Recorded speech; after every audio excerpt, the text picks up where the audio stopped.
Welcome to the Deep Dive.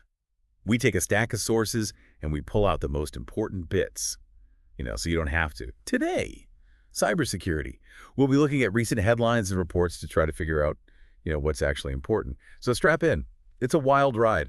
Imagine waking up to news that a huge company that makes circuit boards got hit with ransomware. Yeah.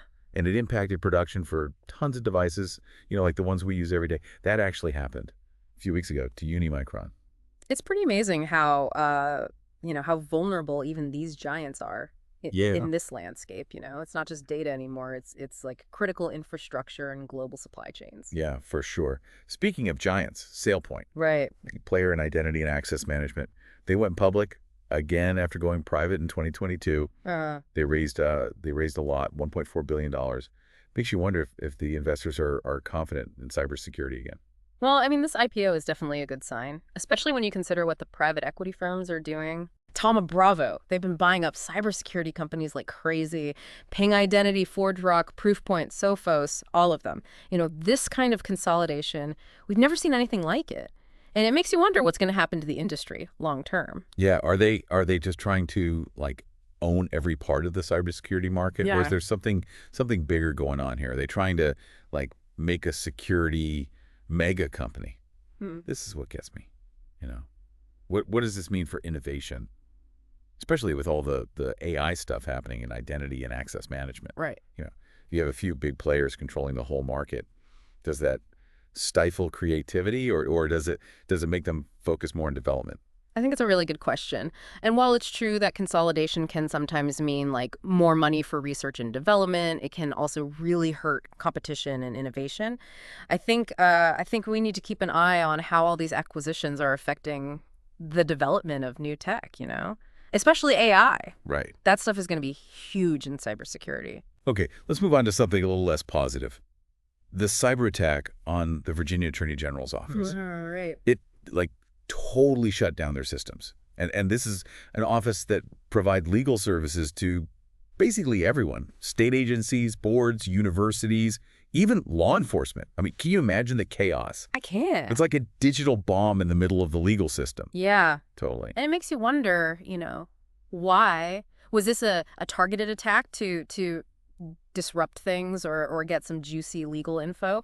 Or was it part of something bigger, testing out the defenses of government networks? I'd say it's probably the second one. These days, it feels like every government agency is a target. Hackers are constantly looking for weaknesses. Yeah. And this really shows how important it is to have really solid cybersecurity in the government, not just for the data, but for keeping things running. I agree. The damage that a successful attack can do to a government agency, it's huge. And not just for the agency itself, but for everyone they're supposed to be serving. This attack, it's a wake-up call. Governments everywhere need to make cybersecurity a top priority. Okay, let's move on to international espionage. Our old friends, the Chinese APT group Salt Typhoon, they're back. Oh, no. Exploiting vulnerabilities in Cisco devices to target telecom companies and universities all over the world. Seriously? I know. The audacity of these guys. Even after sanctions and being exposed, they just keep going. Yeah. Hitting targets everywhere. U.S., South Africa, Myanmar, Argentina, Bangladesh, Indonesia, and more. They're playing a global game of whack-a-mole. Yeah. And they're winning. And what's scary is that they're going after telecom infrastructure. That means they could be intercepting, tons of data, disrupting communications, maybe even launching even bigger attacks. Now hold on. Let me just, for those who don't know, APT means Advanced Persistent Threat. Mm-hmm. So these aren't your average hackers, They're really skilled, they have a ton of money, and they're usually backed by governments, their goals. Usually espionage and intelligence gathering. Right. They're using GRE tunnels, which are secret underground passages for data, so they can move stuff in and out of networks without being detected. Yeah, this case. It shows how a really determined adversary can get into networks and stay hidden for a long time. And it shows how important it is to be proactive. Mm-hmm. Hunt down threats and have really good detection. Find these hidden threats before they can do serious damage. Okay, let's switch gears. DeepSeek, Right. a Chinese AI company. Mm. They're raising eyebrows with their data collection. Their AI tools are super popular. Mm. But they're gathering so much data that it's making people nervous. Yeah. Especially because, they're Chinese. And their privacy policies are, well, a little murky. It's TikTok all over again. Right. People jumping in without thinking about the consequences. It's true. People want convenience, even if it means giving up their security. DeepSeek is collecting a ton of data, and a lot of it doesn't even seem necessary for their AI stuff to work. It's like a slippery slope, right? Today, it's face recognition for an app. Tomorrow, it could be something way more sensitive. It makes you think, are we doing enough to protect our data? Do we even know what we're giving these companies? Or are we just blindly trusting them with our digital lives? Users need to be more careful about what they use and what they share. Read the privacy policies, understand what data collection means, think about the risks before you hand over your personal info. Yeah, it definitely does. And speaking of shifting landscapes, the M&A market, cybersecurity, it's been crazy active last year. Over 400 M&A deals, some of them huge, over $1 billion. Like Gen Digital buying MoneyLion, MasterCard snatching up Recorded Future, and CyberArk merging with Venafi. It's a feeding frenzy. What's driving it all? Is it just about being the biggest, or is there more to it? I think it's a few things. First, cybersecurity is hot right now. Investors want a piece of the action.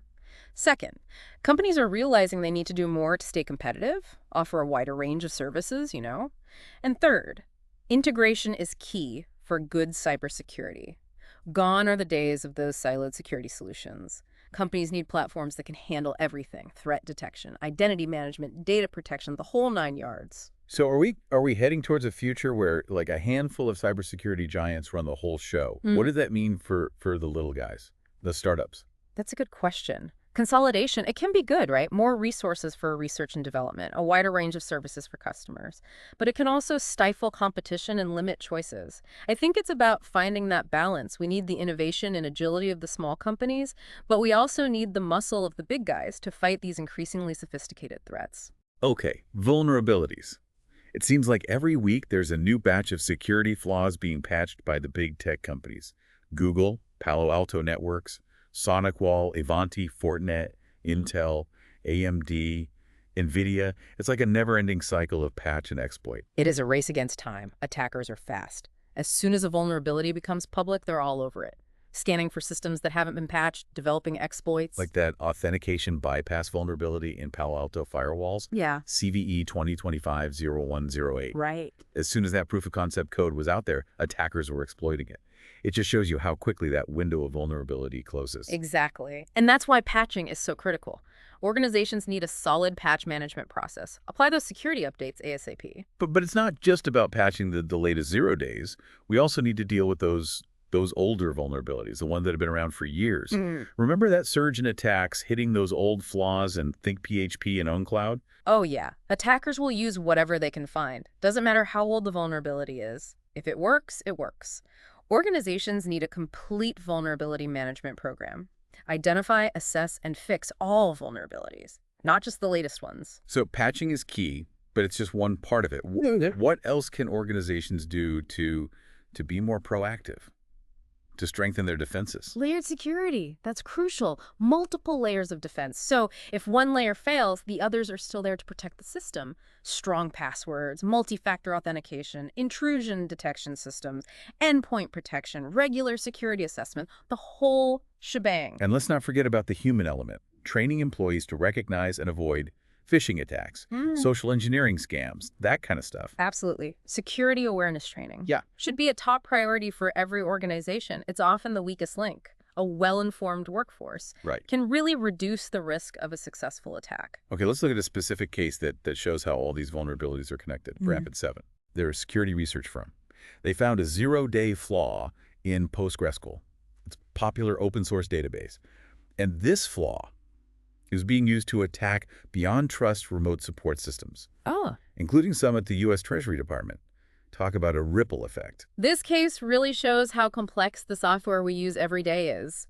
A vulnerability in one piece of software can have consequences for systems and organizations that seem completely unrelated. It's like a domino effect. Yeah. One vulnerability can topple a whole chain of systems. Exactly. And it highlights the need for a holistic approach to security. Organizations need to understand their entire attack surface, identify potential vulnerabilities across all systems and applications, and then prioritize fixing them based on risk. So it's not just about patching your own systems, it's also about understanding how secure your vendors and partners are. Precisely. Third-party risk management is becoming increasingly important. Organizations rely more and more on external vendors and cloud-based services. Speaking of global interconnectedness, Google.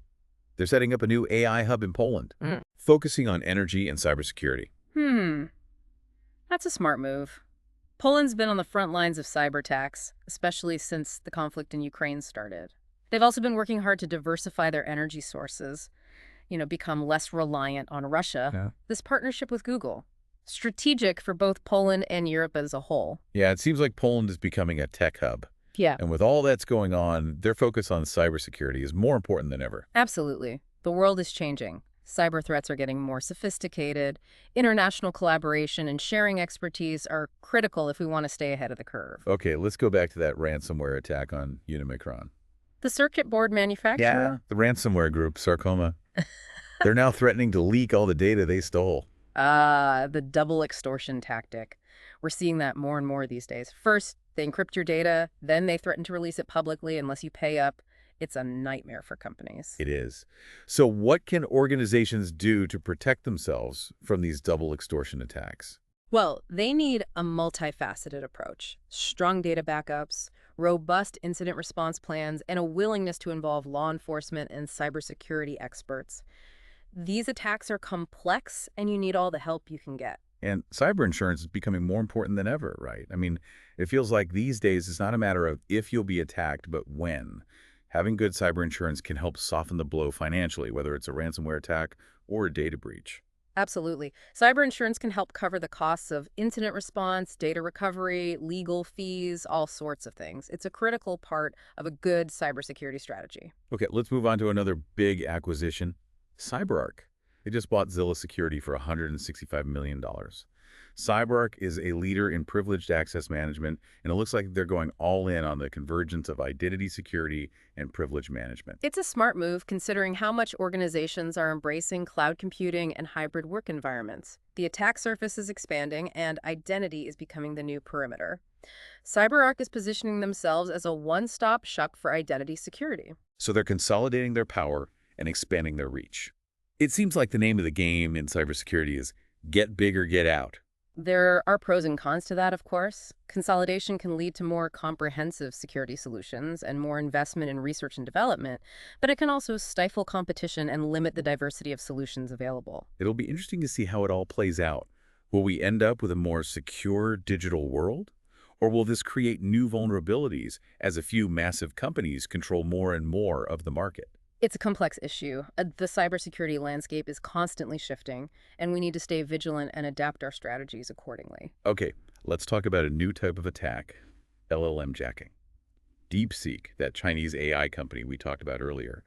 It seems they've been targeted by this attack. Essentially, attackers are hijacking people's LLM accounts and using them for their own malicious purposes. It just goes to show that even the most cutting-edge tech isn't immune to cyber attacks. This is a fascinating development. It shows how the threat landscape around large language models is evolving. As these models get more powerful and more widely adopted, I think we can expect to see more attacks like this. It feels like attackers are always one step ahead, always finding new ways to exploit vulnerabilities. That's why it's so important to have a proactive and adaptive approach to security. We need to anticipate threats, stay informed about the latest attack techniques, and constantly evolve our defenses. We can't afford to be complacent. Speaking of staying ahead of the curve, there's a new report from Symantec that suggests a Chinese cyber spy might be moonlighting as a ransomware attacker. They use tools we usually associate with the Mustang Panda Group to attack a software company in South Asia. Is this a rogue employee looking to make a quick buck, or is something more sinister going on? The evidence isn't conclusive, but it's definitely intriguing. Could this be a sign that China is trying out new cyber tactics, blurring the lines between espionage and financial gain? Or is it just an individual taking advantage of their access for personal profit? I tend to think it's probably the latter. It seems more likely that we're looking at a rogue employee here. I agree that the rogue employee scenario is more plausible, but I wouldn't completely rule out the possibility of state involvement. China has a history of blending espionage with financial gain in their cyber operations, and this could be a test run for a new type of hybrid attack. Okay, let's talk about a controversial move by the U.S. Justice Department. They just released a Russian cybercriminal, Alexander Vinnik, in a prisoner swap. Vinik was the mastermind behind the BTCE cryptocurrency exchange, which was basically a haven for money laundering, and now he's back in Russia. This decision has definitely raised some eyebrows. It makes you question the U.S. government's priorities and the complexities of international cybercrime. Some people think it sets a dangerous precedent, that it might embolden other cybercriminals. Others see it as a necessary evil, a price worth paying to secure the release of an American citizen who was wrongly imprisoned in Russia. It's a tough situation, no doubt. It really highlights the challenges of fighting cybercrime in a world where international cooperation is often strained by political tensions. Absolutely. Cybercrime doesn't respect national borders. To be effective, we need collaboration and information sharing between countries. Unfortunately, the realities of geopolitics often get in the way. Okay, let's turn our attention back to the corporate world. Security Week just released their annual analysis of cybersecurity M&A deals, and the numbers are eye-popping. Over 400 deals last year, some worth over $1 billion. It seems like everyone's in a mad dash to consolidate and expand their cybersecurity footprint. It's a clear sign that the cybersecurity market is booming. Investors see huge potential for growth, and companies are racing to grab their share. The main takeaways from this report are the focus on GRC governance, risk and compliance data protection, and network security, the rising valuations of cybersecurity companies, and the growing role of private equity firms in shaping the industry. So it's a seller's market, and the big players are getting bigger. But what does this mean for the smaller companies, for the overall health of the cybersecurity ecosystem?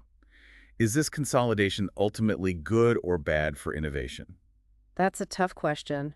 There are arguments on both sides. Consolidation can bring economies of scale, more investment in research and development, and a wider range of services for customers.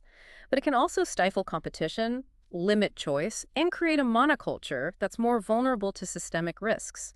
It's a delicate balance. It's like a double-edged sword. Yeah. We need the larger, well-resourced companies to take on the increasingly sophisticated cyber threats, but we don't want to stifle innovation or end up with a market dominated by a handful of behemoths. Exactly. We need to maintain a diverse and competitive cybersecurity ecosystem. That's what will drive innovation, agility, and responsiveness to the ever-changing threat landscape. Now, let's talk about a security startup that's making waves. Scrambler. They just raised $5.2 million for their client-side web security solution, which focuses on protecting websites from attacks like web skimming and form jacking. With so much e-commerce and online transactions happening, protecting data at the point of entry is more important than ever. Scrambler's tech is particularly relevant given the upcoming PCI DSS v4 compliance deadline, which mandates stronger client-side protections for websites handling payment card data. Their solution helps businesses meet these requirements and safeguard sensitive customer information. So they're addressing a critical need in the market, and they're doing it at a time when security and compliance requirements are getting stricter. It's a smart move. It shows that even in a market dominated by big players, there's still room for innovative startups to find a niche and make a real difference. Speaking of big players, Palo Alto Networks, one of the leading firewall vendors, just patched a potentially serious vulnerability that could have allowed attackers to gain access to the management interface of their firewalls. This was a high-severity flaw, and it's a reminder that even the most trusted security vendors aren't immune to vulnerabilities. No system is perfect. Vulnerabilities are inevitable. What matters is how vendors respond. Do they have a solid process for identifying and addressing security flaws? Are they transparent with their customers about potential risks? Do they provide timely patches and updates? So it's not just about the vulnerability itself, it's about how the vendor handles the situation. Exactly. Transparency, accountability, and responsiveness are crucial for building trust and maintaining a strong security posture. Speaking of vulnerabilities that just won't go away, there's been a recent surge in attacks exploiting two old flaws in ThinkPHP, a popular PHP framework, and OwnCloud, a file-sharing platform. These flaws have been around for a while, but attackers are actively targeting them. This is a classic example of the persistence of legacy vulnerabilities. Attackers often exploit old, known vulnerabilities because they know many organizations haven't patched their systems. It's easy pickings for them. So we can't just focus on patching the latest zero-day exploits. We need to deal with those lingering vulnerabilities that have been sitting in our systems for years. Absolutely. A comprehensive vulnerability management program should include a process for identifying and addressing all known vulnerabilities, no matter how old or how severe they are. Speaking of lingering threats, Google just paid out a $55,000 bug bounty for a vulnerability in their Chrome browser. It seems like attackers are constantly finding new ways to exploit the software we use every day. This highlights the importance of bug bounty programs. By incentivizing security researchers to find and report vulnerabilities, companies can address security flaws proactively before they can be exploited by malicious actors. It's like having an army of ethical hackers on your side, constantly testing your defenses and helping you improve your security posture. Exactly. Bug bounty programs are a valuable tool for any organization that's serious about security. They provide a way to tap into the expertise of the global security research community and identify vulnerabilities that might otherwise go undetected. Speaking of security scandals, there's a new controversy brewing in Italy. It seems the government might have been using spyware from an Israeli company called Paragon Solutions to target journalists and migrant activists. This is a serious allegation, and it raises concerns about government surveillance and the potential for abuse. The use of spyware by governments is a thorny issue. While it can be a legitimate tool for law enforcement and intelligence agencies, it's crucial to have strong legal frameworks and oversight mechanisms to prevent abuse. In this case, the Italian government has denied any wrongdoing, but the allegations are under investigation. It will be interesting to see how this plays out. It really highlights the tension between national security and individual privacy in the digital age. It's a delicate balance. We need to protect our societies from genuine threats, but we can't do it at the expense of the fundamental rights and freedoms that are the cornerstones of our democracies. Speaking of future threats, QuizSecure, a startup specializing in post-quantum cryptography, just raised $28 million in funding. They're betting that the threat of quantum computers cracking our current encryption algorithms is real, and they're developing solutions to prepare for that eventuality. QuizSecure is addressing a critical need in the cybersecurity landscape. As quantum computing technology advances, our current encryption methods will become vulnerable. We need to be ready for this new era of cryptography. So they're future-proofing our digital world, but quantum computers are still in their early stages of development. How imminent is this threat? It's hard to say for sure when quantum computers will pose a serious threat to our current encryption. But the threat is real, and it's wise to start preparing now. So it's not a matter of if, but when. And we need to be ready. Exactly. We need to start thinking about post-quantum cryptography and how we can transition to quantum-resistant algorithms before it's too late. Okay, let's move on to a more immediate threat. Microsoft is warning about a Russian hacking group called Seashell Blizzard, which has been targeting critical infrastructure around the world. Seashell Blizzard is a formidable adversary, highly skilled and well-resourced. They've been linked to several major cyber attacks, including the NotPetya ransomware outbreak in 2017. Organizations need to be aware of their tactics and take steps to protect their systems. So this is a group we need to take very seriously. What can organizations do to defend themselves against Seashell Blizzard? A layered security approach is essential. This includes things like strong passwords, multi-factor authentication, network segmentation, intrusion detection systems, endpoint protection, and regular security assessments.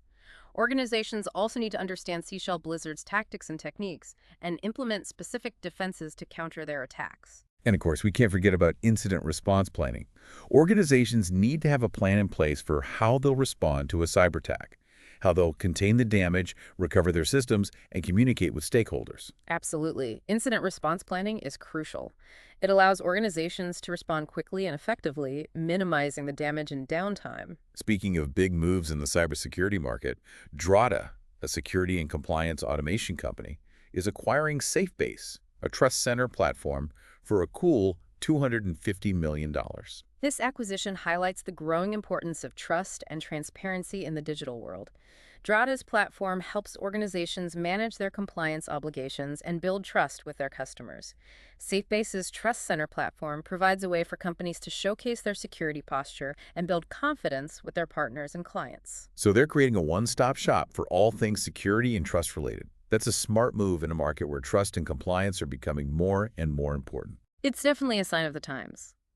As cyber threats get more sophisticated and data breaches become more common, organizations are realizing they need to make security and compliance a priority. They need to show their customers that they're committed to protecting their data. Okay, let's talk about some important security updates. Ivanti and Fortinet, two major cybersecurity vendors, just released patches for a whole bunch of vulnerabilities in their products.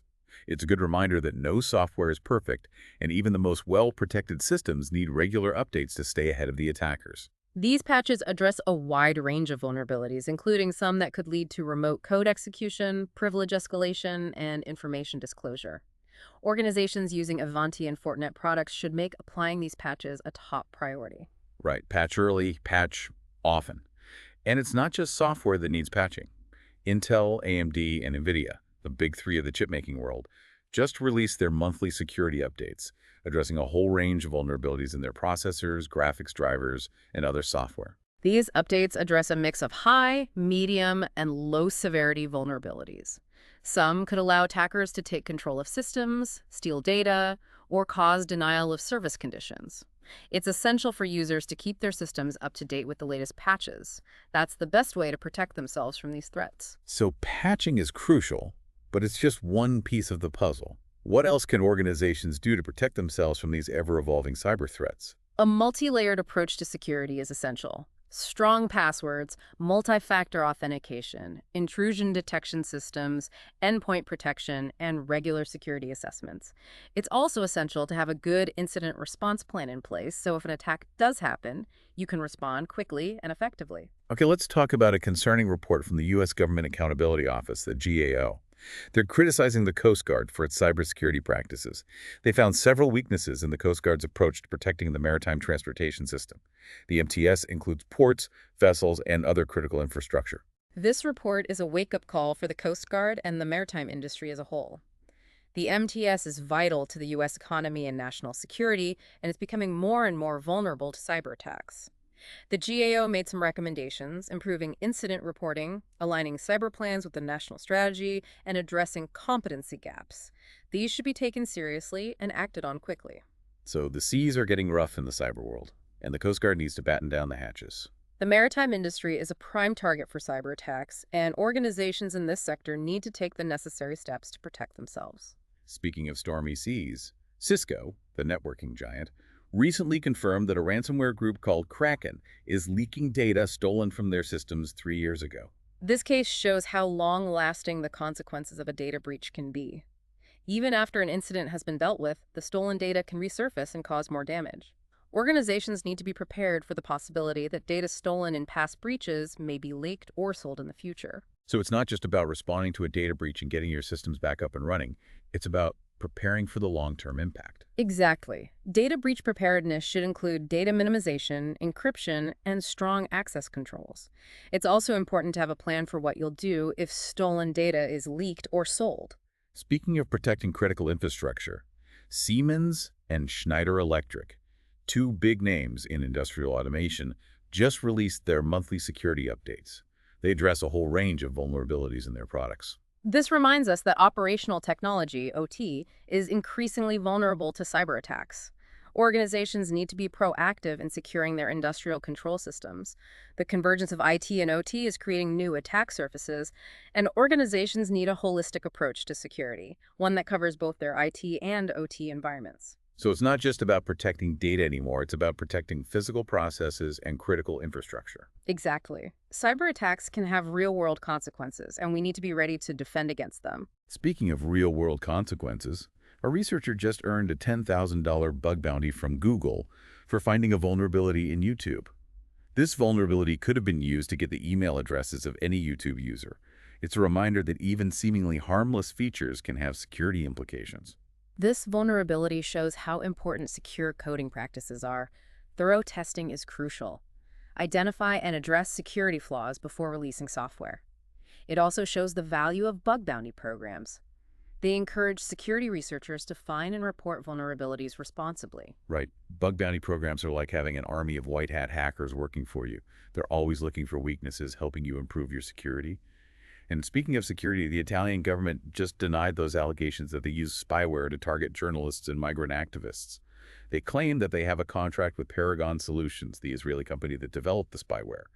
But they say it was used legally and responsibly to fight terrorism and protect national security. The use of spyware by governments is controversial, and for good reason. It's essential to have strong legal frameworks in place to make sure these tools are used responsibly and ethically. The Italian government's denials have been met with some skepticism, and the allegations are still being investigated. It will be interesting to see what happens. It's a reminder that cybersecurity isn't just about protecting ourselves from hackers and cybercriminals. It's also about protecting our privacy and civil liberties from those who might abuse our data. Security and privacy are two sides of the same coin. We need to find ways to balance these competing interests. Speaking of delicate balances, Drata, a security and compliance automation company, has acquired SafeBase, a provider of trust center platforms, for a hefty $250 million. This acquisition reflects the growing importance of trust and transparency in our digital world. Drata's platform helps organizations manage their compliance obligations and build trust with customers. SafeBase's Trust Center platform gives companies a way to showcase their security posture and build confidence with partners and clients. Together, Drata and SafeBase are creating a comprehensive trust management platform that meets the growing demand for security assurance and transparency in today's business environment. It's about making security and compliance more accessible and demonstrable. And speaking of demonstrating security, Ivanti and Fortinet, two major cybersecurity vendors, have released security updates to fix a number of vulnerabilities in their products.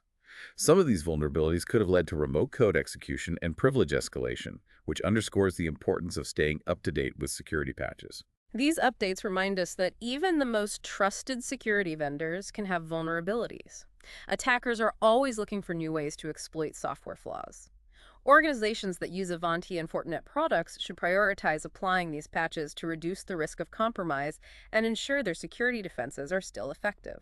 It's about staying vigilant and proactive in the face of ever-changing threats. Intel, AMD, and NVIDIA have released their February 2025 security advisories. They address a wide range of vulnerabilities in their processors, graphics drivers, and other products. These updates show how important continuous patching is and the need for a layered security approach that covers every part of our computing systems. These updates underscore that security is an ongoing process. Even the hardware we rely on needs regular attention to stay ahead of attackers. Users need to keep their systems up to date with the latest patches and security updates to protect themselves from a wide range of threats, including data breaches, system compromise, and denial of service attacks. Security is a journey, not a destination.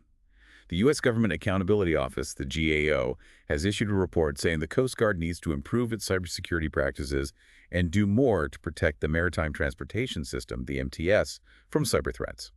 The GAO's report highlights the increasing vulnerability of critical infrastructure, including the maritime sector, to cyber attacks. Government agencies need to prioritize cybersecurity and implement effective risk management practices. The Coast Guard should take the GAO's recommendations seriously and work to fix the weaknesses identified in its cybersecurity posture to protect the MTS from potential disruptions and attacks. The seas are getting choppy in the cyber world, and we all need to be prepared for the storm. Cisco has confirmed that a ransomware group named Kraken has leaked data stolen from their systems during a 2022 cyber attack. It shows how long-lasting the effects of a data breach can be. Even after an incident has been addressed, stolen data can resurface and cause more damage. Organizations need to be prepared for that possibility. Data stolen in past breaches could be leaked or sold in the future, so organizations should consider implementing measures to minimize the impact. Data minimization, encryption, and strong access controls are all important. It's about being proactive and minimizing the blast radius of potential breaches. Speaking of minimizing the blast radius, Siemens and Schneider Electric, two leading industrial automation companies, have released their February 2025 Patch Tuesday ICS security advisories, addressing vulnerabilities in their products. These vulnerabilities could impact the security and reliability of critical infrastructure. These updates show the ongoing efforts by industrial automation vendors to improve the security of their products and protect critical infrastructure from cyber attacks. Organizations in critical infrastructure sectors should prioritize patching and vulnerability management to ensure the resilience of their systems and prevent disruptions to essential services. It's about keeping the lights on, the water flowing, and the transportation systems running. A security researcher has earned a $10,000 bug bounty from Google for finding a vulnerability in YouTube. This vulnerability could have been exploited to obtain the email addresses of any YouTube user. It highlights the importance of security testing and bug bounty programs. Even widely used platforms can have vulnerabilities. This vulnerability underscores the importance of thorough security testing and bug bounty programs. They're essential for identifying and addressing security flaws before they can be exploited. Google's bug bounty program is a model for other companies to follow. Their commitment to security research and responsible disclosure is commendable. It's about building a security culture where vulnerabilities are seen as opportunities for improvement. A recent case involving Paragon spyware, which may have been used by the Italian government to target journalists and migrant activists, has sparked concerns about government surveillance and the potential for abuse. The use of spyware by governments is complex and controversial. It's crucial to have strong legal frameworks and oversight to ensure that these powerful tools are used responsibly and ethically. The Italian government has denied any wrongdoing, but the allegations are serious and should be investigated thoroughly. This case reminds us of the importance of protecting privacy and civil liberties in the digital age and the need for transparency and accountability in government surveillance activities. It's a delicate balance, and it's one that we as a society need to be constantly evaluating and adjusting. Let's shift our focus to artificial intelligence, where a new type of attack known as LLM jacking has emerged, targeting users of large language models, LLMs, like DeepSeek. LLM jacking is a worrying trend. It highlights the new threats that come with the increasing adoption of large language models. As these models become more powerful and more widely used, we can expect to see more attacks like this, where attackers try to hijack users' accounts and use them for their own malicious purposes. It's crucial for developers of LLMs and the platforms that host them to prioritize security and put measures in place to prevent unauthorized access and abuse. Okay, let's take a break from all the doom and gloom for a second. Do you remember SGNA? Yeah, the passwordless authentication startup. That's the one. They just raised $30 million. It seems like investors are finally realizing that passwords are, this is a security nightmare. That's definitely good news. Passwordless authentication, it could be a game changer, make things more secure and easier for users at the same time. Right. And SGNL's approach, getting rid of static credentials altogether, that's really promising. It takes away the weakest link, us. No more trying to remember those crazy passwords. or falling for phishing scams. I'm all for that. Yeah. But let's talk about another company that's been in the news, and not for good reasons. Palo Alto Networks. Oh, right. Big firewall company. They had to patch a pretty serious vulnerability. It could let attackers bypass authentication and get into, sensitive systems. It shows you, even the companies we trust, they're not immune to vulnerabilities. This incident, it shows how important it is to be on top of things. Continuous monitoring, vulnerability management, no system is perfect. And the bad guys, they're always looking for a way in.